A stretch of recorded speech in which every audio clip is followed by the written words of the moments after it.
Барша мақтауданлаулар, хөрмәтләүләр, түбәнчелекләр, галәмнәрне юктан бар кылган Аллаһ Тәгаләгә генә булсайды, һәм күңелләребездән чыккан салават шәрифләребез хөрмәтле, сөекле Пәйгамбәрбез Мухаммад Мустафа саллаллаһу алейхи ва саллямга барып ирешсәйде, аңа, аның әһле бәйте, сахабаларга, табииннәргә һәм туры юлдан баручы барча мөмин мусламаннарга Аллаһ Тәгаләнең сәламе, рәхмәте ва бәрәкәте булсайды. Аллаһ Субханаһу Тәгалә 12 айны бар итте. Шушы айлардан да үстен итеп Рамазан айын кылды, султан итте. Шушы айның да соңгы 10 көне менә бу бүтән айның каймагы дип әйтергә була. Һәм менә шушы соңгы 10 көне безнең ишек төпләребезгә килеп басты. Вакыт бик тиз үтә, әлхәмдүлилләһ. Яңа гына инде Рамазан аеның фазиләтләре турында вагазлар сөйләнелде. Яңа гына Рамазан аена керәбез дип йөри идек. Хәзер инде соңгы 10 көннәренә килеп кердек. Һәм инде бу көннәр әлбәттә елның иң хәерле көннәренең берсе. Пәйгамбәр саллаллаһу алейхи ва саллям аны башка көннәрдә үткәрми торган хас гамәлләр белән үткәрә торган булган. Biz də əlbəttə Peyğəmbər sallallahu aleyhi və səlləmin misalına iyərgə tiyişbiz. Nişik soң biz onu qarşılayız? İmam Buxari həm İmam Müslimdə Ayşə anabız radiyallahu anhadan ketirilən hadisdə bulay deyib aytilə. Kənə Rasulullah sallallahu aleyhi və səlləmə İzə dəxələtil əşru şəddə mi'zərəhu və əhyə leyləhu və ayqaza əhləhu deyib. Ayşə anabız radiyallahu anha aytə, Ramazan ayının soңгы 10 көне керсә ди, Пәйгамбәр саллаллаһу алейхи ва саллям үзенең изарын ныграк бәйле иде ди.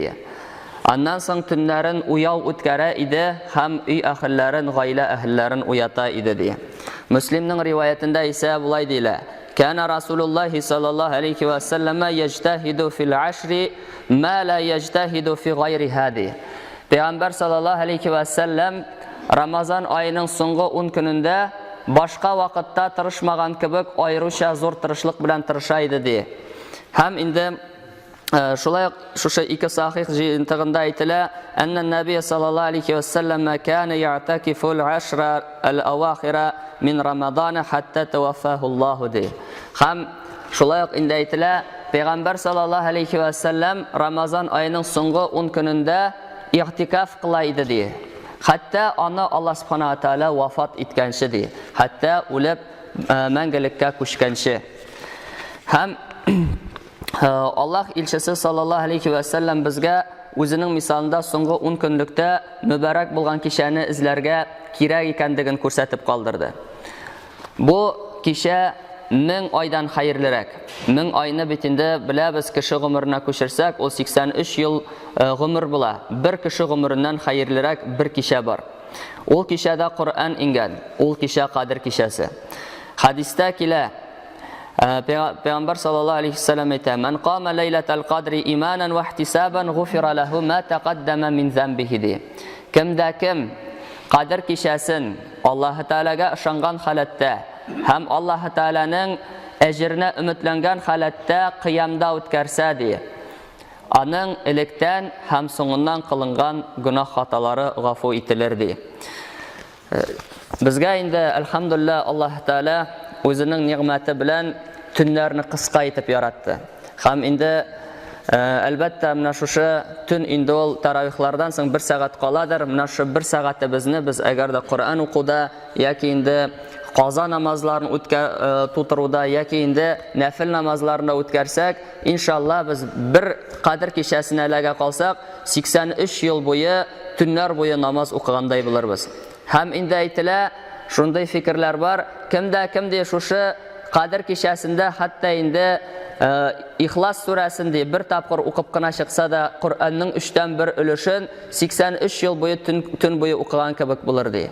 Кемдә Кадр кичәсендә берәр анда бик аз гына әйбер белән булса да садака кылса, 83 ел буе садака биргән кебек булыр.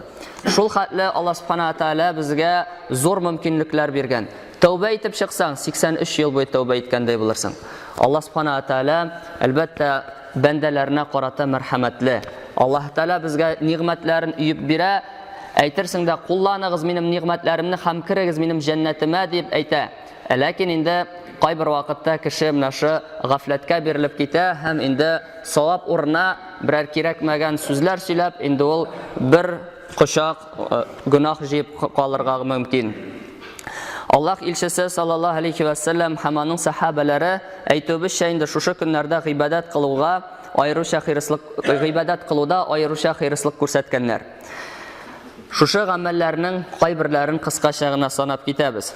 Беренчедән инде төннәрен йокламаганнар. Алар сәхәр вакытын Аллаһны зикр итеп, намаз укып үткәрә торган булганнар. Айша анабыз әйтә торган булган: "Ла а'ламу Расулаллаһи саллаллаһу алейхи ва саллям қара ал-Qur'ана куллаху фи лейлатин, ва ла қама лейлатан хатта асбаха, ва ла сама шахран камилан қатту гайра Рамадана." Пәйгамбәр саллаллаһу алейхи ва салламның тормыш иптәше Айша анабыз әйтә: "Мин Рамазан аеннан башка Аллаһ илчесенең тулы Qur'анны бер төндә укыганын, ай буе ураза тотканын, таң атканчы намаз укыганын белмим" ди. Ягъни менә шушы айларда Пәйгамбәр саллаллаһу алейхи ва саллям ел буе эшләмәгән әйберләрне шушы айда эшли торган булган. Әлбәттә шушы mübarək кичәләрдә намаз белән мәшгуль булу ул Аллаһ Тәгаләдән бирелгән иң зур ниғмәтләрнең берсе һәм бу бик фазилатлы, бик саваплы гамәл булыр. Аннан соң инде менә бу алдагы хадисләрдән күренгәнчә, кеше үзенең гаилә әһелләренә дә игътибарын бирергә тиеш. Ул аларны уятырга тиеш. Менә Айша анабыз әйтә бит, Пәйгамбәр саллаллаһу алейхи ва саллям ди, төннәрен йокламый иде, уяу тора иде һәм гаилә әһелләрен уята иде ди.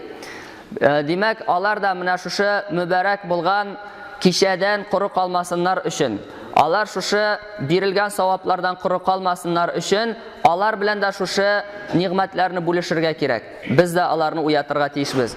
Һәм инде Пәйгамбәр саллаллаһу алейхи ва саллям турында килә бит инде анда тәфсирләрдә, әгәр дә ди берәр кыенлык килеп ирешсә ди Пәйгамбәр саллаллаһу алейхи ва саллямга, ул гаилә әһелләрен намазга уята иде ди. Һәм укый иде аятны: "Вa'мур әһләкә бис-салати вастабир алейха". Ягъни ул мәгънәләре инде гаилә әһелләреңне ди намазга буйыр, үзең дә шушы эшләрне сабырлык белән үтә дип әйтә иде ди. Һәм инде Расулуллаһ саллаллаһу алейхи ва саллям үзенең гаиләсен менә шулай итеп йокыларыннан уята иде. Алар галәмнәрнең Раббысы булган Аллаһ субхана тааля каршына басып, аңа гыйбадат кылсыннар өчен. Һәм инде аларны димәк йокыда калдыру ул зур хата булыр. Аннан соң инде өченчесе, шулай ук шушы соңгы 10 көндә шушы хадис җинтыкларында килгәнчә, Аллаһ илчесе саллаллаһу алейхи ва саллям изарын ныграк бәйли иде ди. Аның мәгънәсе инде хатыннарыннан тыелып торган. Хәтта инде алар халал булсалар да, бу көннәрдә ул бөтен әһәмиятен гыйбадәткә юнәлдерә торган булган. Шулай итеп ул җанын шәһвәтләрдән паклаган, сафлаган. Чөнки саф күңелдән чыккан гына, саф күңелдән чыккан мөрәҗәгатьләр генә Аллаһ Тәгаләгә барып ирешә. Саф күңелдән кылынган дугалар гына кабул ителә. Саф күңелдән чыккан тәүбә истигъфарлар гына кабул ителә һәм бәндә иншаллаһ чистарыныр. Чөнки бит инде бер хадистә бар, Пәйгамбәр саллаллаһу алейхи ва саллям әйтә, димәк инде саф күңелдән чыккан дугалар ул ихлас була һәм инде Пәйгамбәр саллаллаһу алейхи ва саллям әйтә, Аллаһ Тәгаләгә дуга кылыгыз ди, аның җавап булачагына нык ышанган хәлдә ди. Белегез ди, Аллаһ субхана тааля кабул итмидер гафил булган йөрәктән чыккан дугаларны ди. Шын күңелдән Аллаһ Тәгалә җавап бирәчәгенә ышанып, дуга кылырга кирәк һәм аңа мөрәҗәгать итәргә кирәк. Шулай ук инде тагын шундый сөннәт гамәл, инде ул намазлар укыла торган мәчетләрдә игътикаф кылырга тырышырга кирәк. Игътикаф ул ният белән Аллаһ Тәгалә ризалыгы өчен мәчеттә калудан гыйбарәт. Рамазан аеның соңгы 10 көнендә аның хөкеме инде сөннәт муаккада, алал кифая. Ягъни Пәйгамбәр саллаллаһу алейхи ва саллям тарафыннан калдырылмый торган ныклы сөннәт һәм ул җәмәгать өстенә йөкләтелгән сөннәт булып тора. Biz bilәбез бит инде Пәйгамбәр саллаллаһу алейхи ва саллям бер вакытта да игътикафны калдырмаган дип әйтелә. Шушы нигә күчкәннән бирле, Мәдинәгә күчкәннән бирле. Һәм инде соңгы елны ул игътикафны 20 көн кылды дип китерелә. Шушы гамәлне эшләп, кеше кадер кичәсен изли, күбрәк дуга кыла, зикр кыла, дөньяви мәшәкатьләрдән аерыла. Имам Зухри әйтә торган булган: "Аҗабан лил муслимина таракул и'тикафа ма'a анна an-nabiy sallallahu alayhi wa sallam ma tarakahu منذ قدم المدينة حتى قبضه الله عز وجل." Аҗаптыр ди мөселманнарның иғтикафны калдырулары. Аллаһ илчесе Мәдинәгә килгәннән алып, Аллаһ аны алганчыга кадәр иғтикафны калдырмады бит ди. Иғтикаф сәбәпле кеше үзен тәрбияли, үзе белән мәшгуль була, йөрәген паклый. Сәламәт йөрәк инде ул беләбез хадисләрдән гамәлләрнең кабул булуына bir сәбәп була һәм инде Пәйгамбәр саллаллаһу алейһи ва саллям бит инде әйтә: "Ала ва инна фил джасади мудгатан, иза салахат салахал джасаду куллуху, ва иза фасадат фасадал джасаду куллуху, ала ва хиял калбу" ди. Ягъни аның мәгънәсе инде дөреслектә ди, бардыр кешенең күңелендә бер ит кисәге. Ул ит кисәге сәламәт булса, ул бәндәнең бөтен тәне сәламәт булыр. Ул ит кисәге бузык булса, бөтен тәне бузык булыр. Бу ит кисәге йөрәктер ди Расулуллаһ саллаллаһу алейһи ва саллям. Һәм инде ураза кешене саклаган кебек, иътикаф та аны артык йокыдан, артык сүздән, артык кирәкмәгән гамәлләрдән саклый. Һәм инде бу бик зур тәрбия чарасы булып тора үзебез өчен. Аннан соң инде шушы айларда тагын эшләнә торган әйберләрнең берсе, мөһим эшләрдән ул Куранны уку. Куранны хушух белән аның мәгънәләрен аңларга тырышып уку. Инде шулай ук инде монда кертергә була, ятлаган кадәресен кабатлауны да кертергә була, ятламаган өлешләрен ятлауны да кертергә була. Ягъни Куранга игътибарны арттыру. Чөнки Аллаһ Субханаһу ва Тааля бит инде бу айны, Рамазан айының фазилатын Кур'ан иңу белән бәйли. Шәһру Рамадан аллази унзила фихил Кур'ану худан линнаси ва баййинатин минал худа вал фуркан ди. Рамазан айында кешеләргә туры юлны күрсәтүче һәм хидаятны ачык бәян итүче Кур'ан инде ди. Димәк, менә шушы ай ул Кур'ан айы, без инде Кур'анга игътибарыбызны әлбәттә инде арттырырга тиешбез. Җәбраил фәрештә Аллаһ илчесенә Рамазан айының һәр көнендә Кур'анны укыткан, өйрәткән. Аллаһ илчесе вафат буласы елны Пәйгамбәрбез саллаллаһу алейһи ва саллям Җәбраил алейһиссәламгә 2 тапкыр Кур'анны тапшырган. Ягъни инде яттан сөйләгән. Аллаһ илчесе Кур'анның фазилатларын кешеләргә аңлатып булай дигән: "Иқраул Кур'ана фа инна лакум би кулли харфин хасанатан, вал хасанату би 10 амсалиха. Amma inni la aqulu alif lam mim harfun walakin alifun harfun wa lamun harfun wa mimun harfun" di. Peygamber sallallahu aleyhi ve sellem ayta, Qur'anni o'qig'iz di. Chunki Qur'anning har bir harfi uchun 10 savob berilir di. Men aytmayman alif lam mim bir harf deb. Yo'q di. Alif ul harf, lam harf, mim harf di. Ya'ni kishi alif lam mim deb durust etib tajvid bilan o'qisa da, anga endi 30 savob әзерләнгән. Һәм инде галимнәребез Кур'анга бик нык игътибар итә торган булганнар.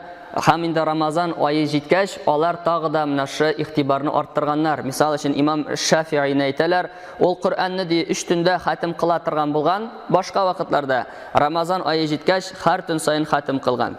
Имам Азам Абу Ханифа Рамазан айында акшамнан ястүгә кадәр арада һәр көнне хатим кылып чыга торган булган Кур'анны. Менә алар менә шулай итеп Кур'анга караганнар. Әлбәттә инде Кур'ан укыгач, зикрләр әйткәч, кешенең инде буш сүзгә урыны калмый, кешенең башка кешеләрне тикшерүгә вакыты калмый, теләге дә калмый. Һәр кеше инде үзе белән генә мәшгуль булыр иде. Һәм безгә менә шушы айны кулланып калырга кирәк. Аллаһ Таалага мөрәҗәгатьләребез белән, чөнки Аллаһ Таала гына безне белә, кем икәннәребезне, Аллаһ Таала гына белә безнең күңелләребездә булган кимчелекләребезне, менә шу кимчелекләрдән пакланырга, гөнаһлардан тәүбә итәргә һәм инде зәгыйф булган, йөрәгебезнең зәгыйф булган җирләрен ныгытырга инде без Аллаһ Таалага мөрәҗәгать итсәк, иншалла Аллаһ Субханаһу ва Тааля якын ишетүче һәм Кур'анда килгәнчә, әгәр дә синнән минем бәндәләрем сорасалар, мин якынмын һәм дуа кылучының дуасына җавап бирәмен ди Аллаһ Раббыбыз. Инде Раббыбыз Аллаһ шушы Рамазан айыннан пакланып чыгарга насип әйләсә иде, шушы калган елларыбыз, калган гомерләребез шушы Рамазан айындагы кебек бәрәкәтле булса иде, йөрәкләребез һәр вакыт Аллаһ Тааланың чакыруына инде әзер булып торса иде, һәм ахыр сулышларын сулаганда да иман кәлимәсе тайибәсе белән Раббыбыз безне ныгытса иде, һәм ахыр урыннарыбызны җәннәтләрдә кылса иде. Ва aqulu qawli hadha wastaghfirullah li wa lakum wa li sayri jama'atil muslimin innahu huwal ghafurur rahim. Sami'ud du'a.